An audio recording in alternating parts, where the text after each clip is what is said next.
The spaceport that never sleeps has certainly been holding up to that name in recent weeks, as there has been an enormous amount of progress here on all fronts. With SpaceX promising a major buildup of Starship facilities here in the near future, and Blue Origin gearing up for New Glenn's second flight, we decided it was time to get back up in the air and take a closer look at what exactly is going on here. Not to mention other launch providers in play here, like Stoke and Relativity, as they're also marching onwards to bringing their facilities online here, hopefully soon. And as always, we will have all of that and more on this edition of Space Coast Flyover.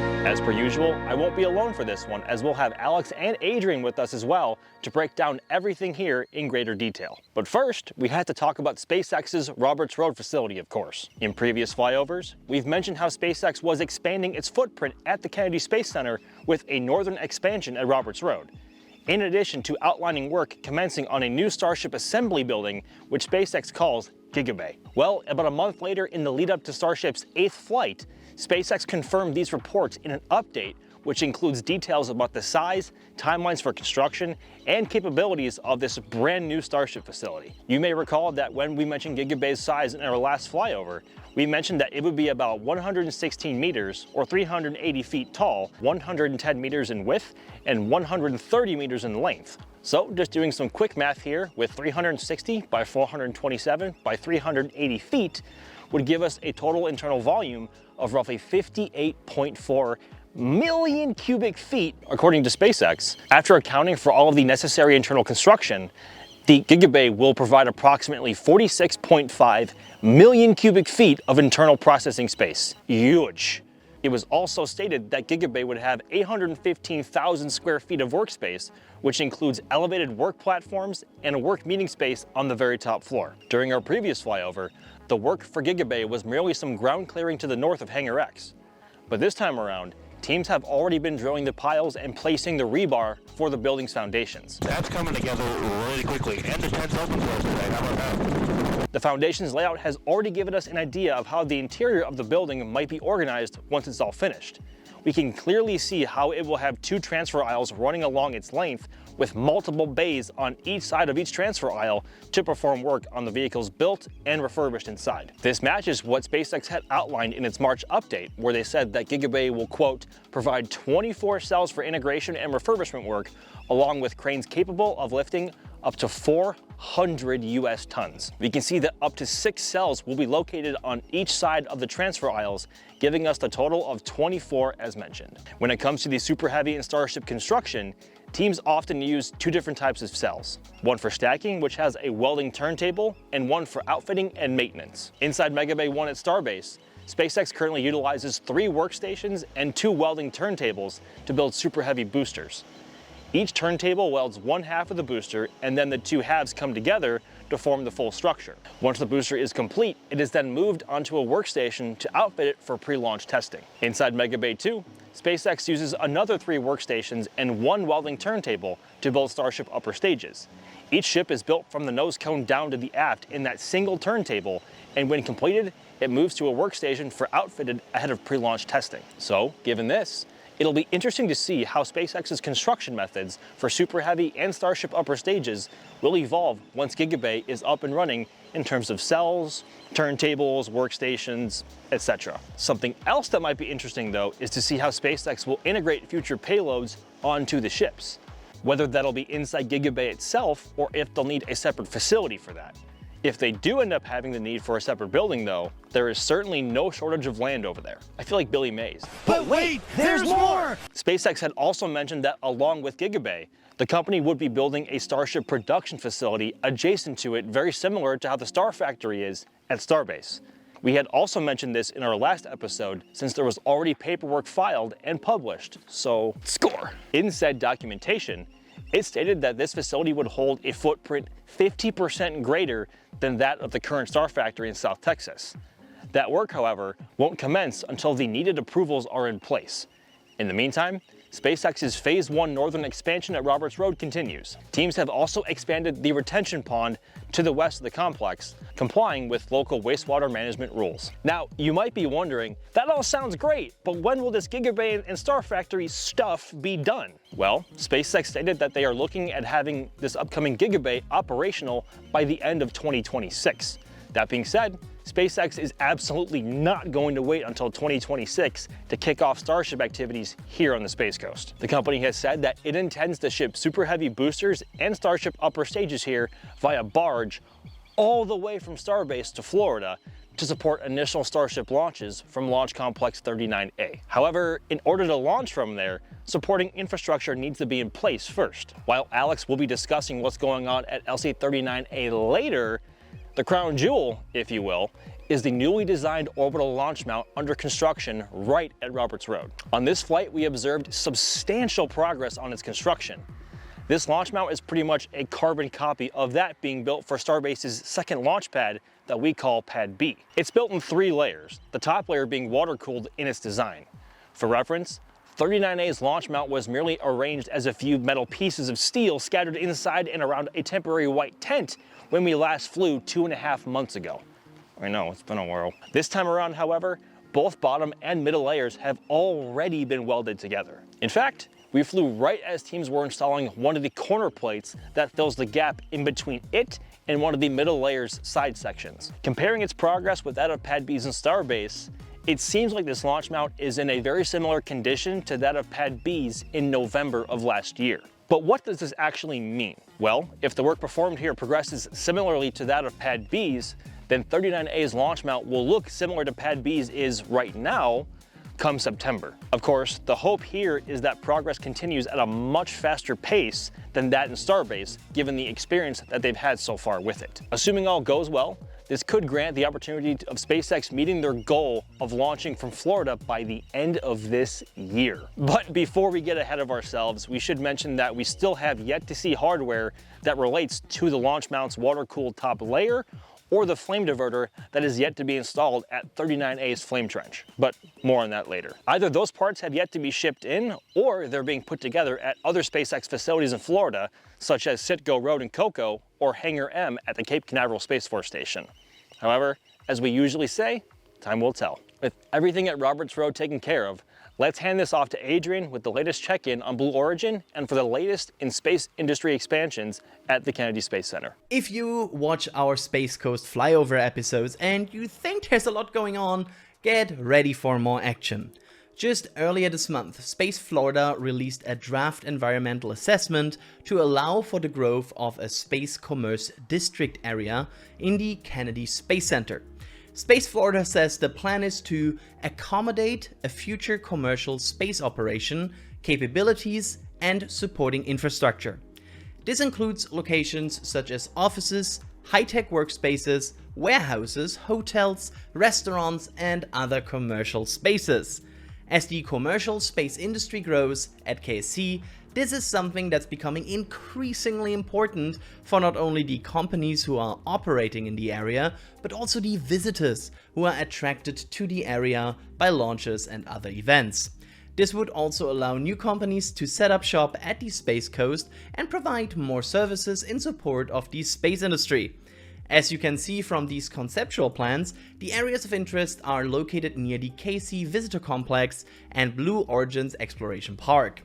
Speaking of Blue Origin, let's go and see what the latest is at the company's Florida side. Now, you might have seen Max talking about all the fancy new facilities that SpaceX is building in Florida, but they're not the only ones doing that. Every new building's a blue. Lots of blue. At Blue Origin's Rocket Park campus within Exploration Park, the company is continuing the scope of growth and work at the Space Coast. Let's start at the southern end of the campus with the new chemical processing facility, also known as the CPF. The last time we saw the structure, it was only just starting to rise from the ground, but now it appears to be structurally complete and gaining its roof and exterior walls. Going north from there, next to Lunar Plant 1, it looks like Blue is well underway with the foundations for its metal forming facility. This building is expected to be a similar size to the light industrial building next to it, and in future will gain an expansion which will roughly double its footprint. Not only are more buildings going up, but there's plenty of clearing for the next ones already. Oh yeah. At Lunar Plant 1, the large factory where Blue is expected to build its future Blue Moon lunar lander, the building has gained the signature blue walls to match most of the other buildings on site. The last time we flew over, we saw multiple bridge cranes on the ground waiting to be installed, and now we can see at least 2 of them installed.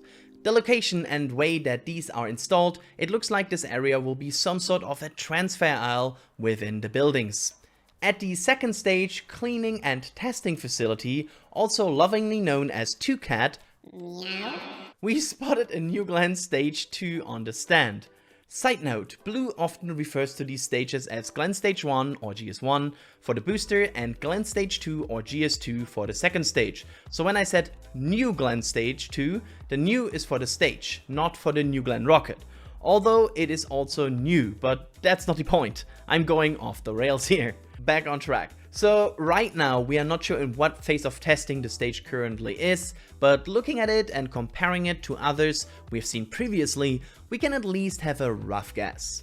Second stages closer to flight ready status often have a layer of spray-on foam, also known as SOFI, on them, and this one looks like it hasn't gotten it yet. This probably means this one in particular might be early on in its production and testing, but it is a good sign that Blue is continuing to build up a production line of stages to support healthy flight rate of New Glenn. Another thing that we are noticing were the 2 seemingly new additions to the stage that we haven't seen before. On top of the LOX tank dome and on the side of the LH2 tank, there are 2 objects sticking out. The one on the LH2 tank has a label reading LH2 Tank Breather, and we assume the one on the top of the LOX tank would read LOX Tank Breather, if they are the same contraption.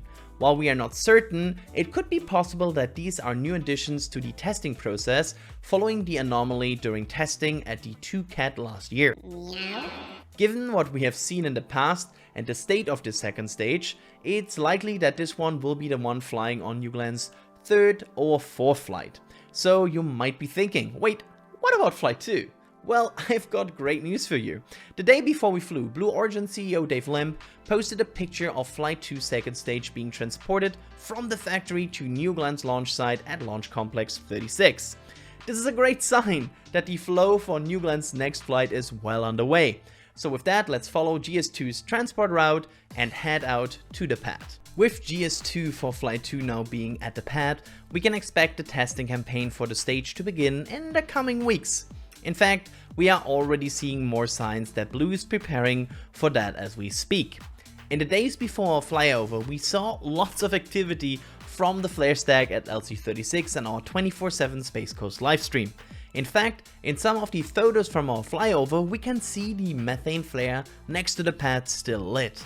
While GS2 testing won't use methane, it's possible that the teams at Blue are just testing a lot of the pad systems on their own ahead of testing the entire rocket in preparation for Flight 2. Another sign that GS2 testing preparations are underway is that the GS2 mobile test stand, aka the Mini TE, is not visible outside of the hangar where it usually is stored.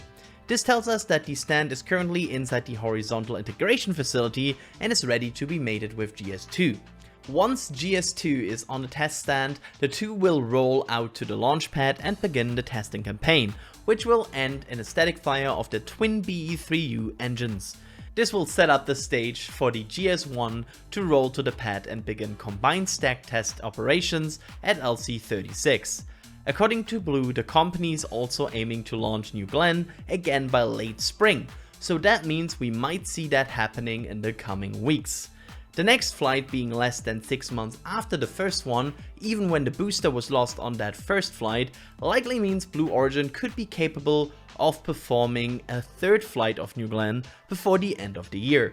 Provided that there are payloads ready for it to launch, of course. Now, I will hand it over to Alex with a whole lot more updates from the SpaceX launch site and the progress from other companies at the Space Coast. Let's start at Launch Complex 39A because I'm sure a lot of you want to know more about the progress on the Starship launch pad. It's almost weird to see the Starship pad look almost little. Yeah. You should be able to see chopstick work. Let's start with the flame trench because for the first time we can now say that Launch Complex 39A has 2 flame trenches. One currently in use by Falcon and a brand new one just starting up that will be used for Starship. In the 2.5 months since our last flight, SpaceX has been preparing the foundations for this flame trench and followed up that work by installing sheet piles into the ground. These sheets delimit the perimeter of the flame trench and prevent the ground from caving in while teams dig down on the ground to create the trench. Now, this work is just scratching the surface, and yes, that's a pun, but it's true.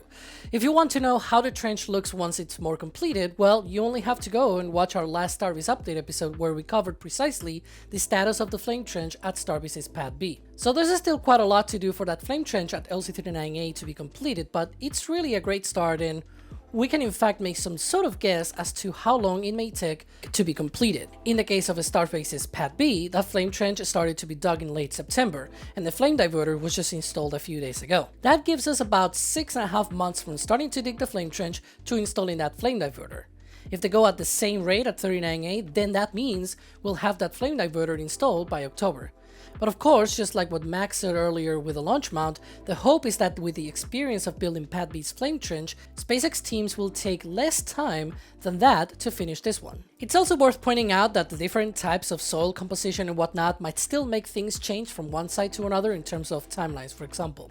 But we'll see in future flyovers how fast or how slow they go. It's definitely going to be fun to follow along. Now, of course, that flame trench is not the only thing that SpaceX has worked on. While on our last Space Coast flyover episode we had mentioned that teams were removing some of the old tank farm hardware, now pretty much the rest of it is gone. The only thing remaining now is the liquid methane sphere and the black water tank next to it. Everything else from subcoolers, liquid nitrogen tanks, and even the old RP-1 tank farm is gone. All the tanks that were at the site were in fact removed and shipped out back in February. We can in fact better see the outcome of all of this tank farm work right from above thanks to satellite pictures. In these, it's clear how everything has been removed in the last few months, and teams have cleared the entire area, including removing all the grass and old water ponds. Thanks to our friend Harry Strangers for that picture, by the way. It's really not easy to get one of those these days. One interesting thing to note of this whole new setup is that we've yet to see a separate commodities trench for the launch mount. When the main flame trench at Starbase Pad B was started, they also built another smaller trench adjacent to it dedicated to carrying the commodities. But, you know, different pads, different tank farms. But we did spot on this flight a lot of foundation work to the north, which might be to install future tanks for this new version of the tank farm. I wouldn't be surprised if in a few weeks or months we start seeing a bunch of tanks arriving and being installed at the pad. We also noticed on this flyover that SpaceX has been quite busy working on the chopsticks and carriage system at the launch tower. Teams are upgrading and reinforcing these systems to the same standards that we now see on the 2 sets of chopsticks and carriages at Starbase. You can in fact see a lot of scaffolding on the chopsticks and carriage system at 39A. Here's hoping that at least this time they go through it, because this is now the 3rd version of any kind of Starship pad at LC-39A. Time flies. Now let's switch to Falcon, because in the time since our last flyover, the FAA has released a draft environmental assessment for SpaceX to increase its launch cadence from Space Launch Complex 40. Among the many things that this environmental assessment says, it also states that increasing launch cadence from Slick 40 is essentially from 70 approved launches to 120 launches per year. That's quite a lot of launches per year. This environmental assessment also includes the study of landing boosters back at the same launch site at a new landing zone. If you remember, we had mentioned this possibility in previous episodes, but now it's being confirmed and that work is now well underway to approve those activities. The draft states that SpaceX's lease on Launch Complex 13, where landing zones 1 and 2 are located, is set to expire in July. So that means we're bound to see work on the landing zone at Slick 40 really soon. That document also states that SpaceX is undergoing a similar environmental assessment with NASA to incorporate another landing site at LC-39A, also as we had previously reported in other episodes. One important thing that this document says, though, is that the Space Launch Delta 45 has introduced new rules by which a rocket that launches from one pad has to return to the landing zone on that same pad. So if a Falcon 9 launches from 39A and it returns to the Cape, it'll do so at the 39A landing site and not at the one at Sleek 40. That way, the impacts on other providers at the Space Coast are minimized. Okay, we got Starship and Falcon out of the way, let's go to the other launch sites in Florida. Let's go first to Launch Complex 14, the launch site for Stoke's upcoming Nova rocket. Since our last update, teams have installed new propellant tanks at LC-14 and have done further ground preparations for future infrastructure.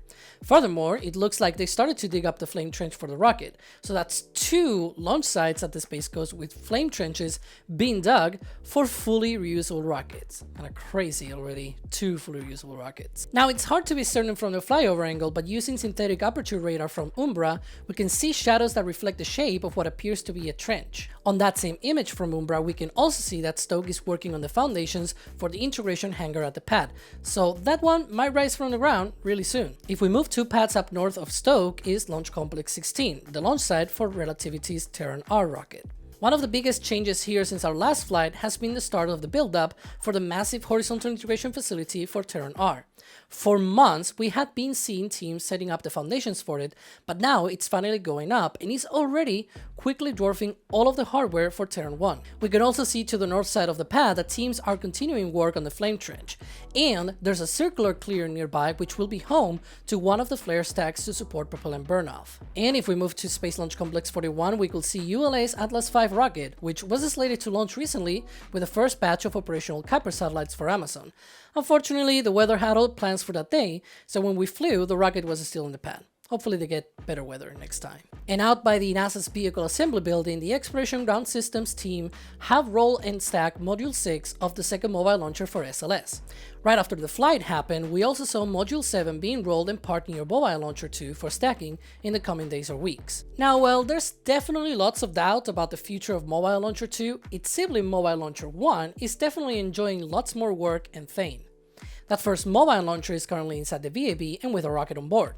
NASA is well underway stacking the SLS rocket slated to fly on Artemis 2, the first crewed mission of SLS and Orion.